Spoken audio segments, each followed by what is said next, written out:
Hi guys, welcome to Simproved, Fry speaking here, and welcome back to another Sims 4 speed build and a collaboration with the absolutely amazing and wonderful Thomas from ThomasTV.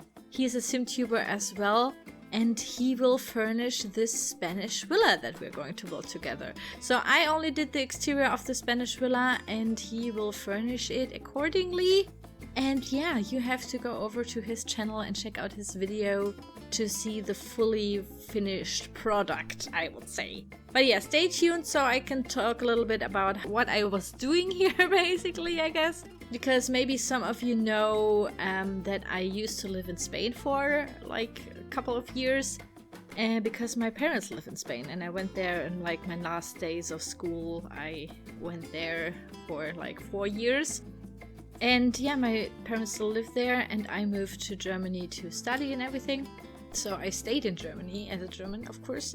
So I kinda have seen like a lot of Spanish houses, of course, because we live in the south. My parents live in the south of Spain. And it's like the typical like Spanish postcard villages and everything over there. But we also have like these huge villas in Marbella and that kind of area. And yeah, I've seen a couple of them. I even was in some of them because some of my schoolmates were pretty rich. So I've seen a couple of these huge villas with like huge estates with a huge garden and everything. And I kinda recreated some like them because they are pretty... Some of them were pretty, I would say, like symmetric, and I liked that it was so symmetric and kind of a Roman-inspired layout. So this is what I wanted to do here as well.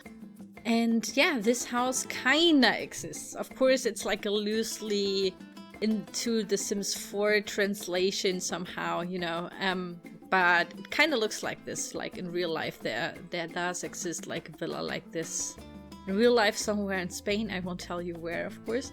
But yeah, I thought it would be fun to maybe recreate something like that. I also wanted to experiment with the foundations here again, because you can place like round foundation. And I wanted to incorporate this as like a round terrace, like a roundly shaped terrace outside around the pool. Because the pool area looks very natural. It's like made out of fake stones and like real stones, so it looks like a, I don't know, almost like a grotto or like a lagoon or something. And then there's the terrace like incorporated into the pool area, I would say. And that was something that I wanted to recreate here too, because in the real house, this is how it looks like. There even is like a little waterfall and like a little cave. But since this lot is like pretty small, I would say it's like a, is it a 50-50 lot? I guess it's a 50-50 lot, but I'm not sure. That's still too small for this whole house and the whole estate. Like there are like lots and lots of gardens and everything. So I couldn't incorporate this, but I really wanted to do like the organic shape of the terrace into the pool. And I even did a little waterfall in the corner, like a small one at the side of the pool, because this is where you can swim to, and then you can like, you know, the water pours down on your neck and everything, and it's apparently good for your neck, like a little massage or something.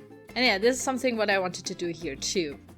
It has 2 levels, of course. I haven't furnished it, but like in my countdown or like in my sectioning of the house, I guess it had like 3 really big bedrooms at the end, or even 4, I'm not sure. But yeah, so I think like for 8 Sims there's of course plenty of space. If you play with vampires, maybe, I don't know, Spanish vampires.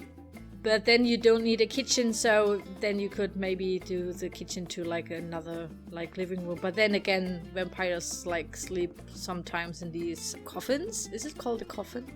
In these coffins, so they don't need like a bedroom? I don't know. But yeah, however you will play with that, it's like a really rich Spanish family maybe living there. I really like the architecture, and the front yard is like something that is so typical south of like rich people in the south of Spain, because usually we have like really dry terrain there because there's not lots of rain. So usually we have like very, I would say, dry grass over there. Maybe some cypresses or something like that are only growing there, like very robust trees and everything, but that's mainly it. So they usually use lots and lots of water to water their gardens. And then they have like this really green, super green grass and lots of very, I would say, extraordinary looking maybe bushes and everything, because they really do have that. It's like an eccentric way to do your garden right now. And I wanted to do this here too. So at the end I will incorporate the green that is on the side, which is not on the lot, it's like in the world around this house. And I wanted to do this here too with the front yard. So I will at the end place like lots and lots of the green terrain spray tool, whatever. Make it as green, like this ridiculous green I would even say. Up to the front yard, and then I will place like lots and lots of really colorful bushes and like very tropical even looking exterior, and these like really funny looking bushes, like these trees I guess, but they have these balls. It's just, they look weird, but I actually like them for these kinds of builds. Like for rich people, I think, okay, they have a gardener that tend their bushes. Oh my god, that sounds naughty somehow. But yeah, I guess you know what I mean. So yeah, that was like kind of fun because I wanted to do something like this, and yeah, I really liked how it turned out at the end. I also wanted to decorate it, of course, heavily on the outside every time, because yeah, since I knew that I wanted to do the interior design, I wanted to focus on the exterior, of course, a little bit more. And I have to say that I'm still not as good to like do the Spanish or Tuscan or like any other kind of Southern European style, I guess. Because it's really hard with the wallpaper and everything. They're kind of very plain sometimes. They're very plain and white and have a red roof, and that's it. And I like to do them very decorated and very cluttered from the outside as well. And usually then they look very boring in my opinion, so I only do these like extremely overly decorated huge estates and mansions. But yeah, I really liked how it looked. At first I wanted to do like a monastery because friends of my parents own like a monastery and they live in an old monastery? Monastery? I don't even know. Monastery? Like an old church thing. And it's like a huge, it's also like, again, like a very huge area, and they have like this really nice big patio in the middle, and I just loved how to look at all the photos from their house.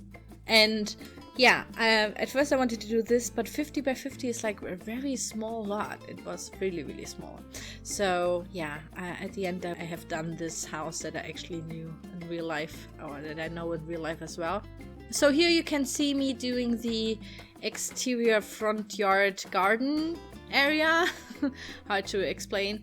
But yeah, I wanted to have like a driveway because these houses usually have like a huge wall or fence, like a gate where you have to drive through, and then you have to drive like another kilometer or something. I don't know how many miles that are. I guess 3 or so, but I'm not sure. Till you finally get to the house. And yeah, this is something that I wanted to simulate here too. So yeah, it's the same like I always do with my exterior design, placing the terrain tool everywhere so I know where the areas are where there goes green and where there are these, you know, pathways. And then I use some stones and like round them up, because usually you have organic shapes on the terrain, and then terrain hard for me to pronounce again, but therefore you can't use normal fences because they're very like blocky, and yeah, you have to go by the grid. So I usually use these stones to like make the border of the pathways and everything. And I really wanted to do a little fountain in the entrance, like in front of the entrance, because I thought it would be super fancy and something that they would have. The real house doesn't have this kind of like little fountain in front, but I thought it would be really cool. If I would be like super rich, I would have like a fountain on the front, because I always liked the sound that water, like the fountain has.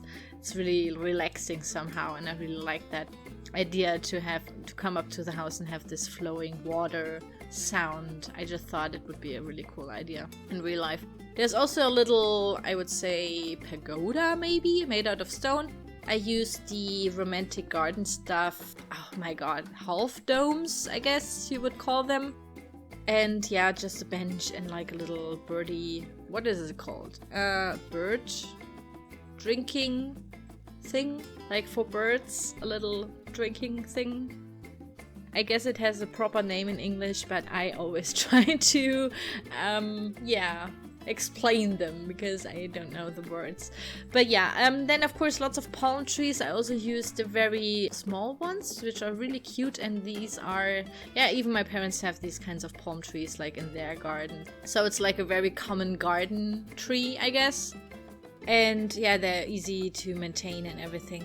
But I need a lot of water, I guess, these ones. So yeah, at the end I will place some of these fountain sprinklers or fountain domes everywhere on the green area. And these are the sprinklers for the garden because they have constantly these sprinklers on. Like every time of the day, yeah, these sprinklers on somehow. This is something that is super like normal there. Like when I always went to these kind of people, they always had like their sprinklers on. There's always some area that needed some water because yeah, they're basically living in a very dry desert-like, I would say, area. It's not a desert, but it's very dry. Like in comparison to Germany, of course, where it rains like all the time, basically. There's almost never rain, only in the winter time. So you have to sprinkle water everywhere to make it work.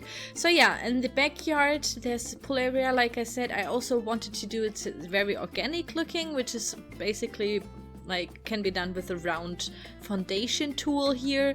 And also I placed, of course, lots and lots of these rocks all around it, so it looks even more natural, like built in somehow, as if it's like a natural pool. Is it called a natural pool then? But yeah, like a natural pool area. Of course, the pool in real life is very, like, immensely bigger.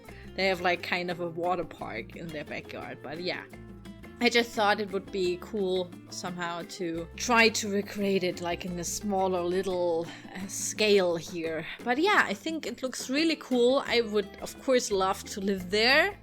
But yeah, I think your Sims will really like it, and I'm really looking forward how Thomas from ThomasTV is going to furnish this. Of course, you have to check out his channel because he's just amazing and the most lovable person I know. Oh my god, he's just... I love him. You have to watch his videos. He's so cute. And I will of course put everything you need to know about him in the video description down below. Please check it out. Check out his channel and his builds, and he's just, I love him. And yeah, at the end, in the end card, I will also of course place his video at the end, so you can easily travel over there. If you want to download this lot, you have to go to Thomas' video because he will have the fully furnished version of it. And yeah, I just hope that you like this one, guys, because I really think it's a really cute and very detailed Spanish villa here. And yeah, maybe write me in the comments what I have to build next for you guys.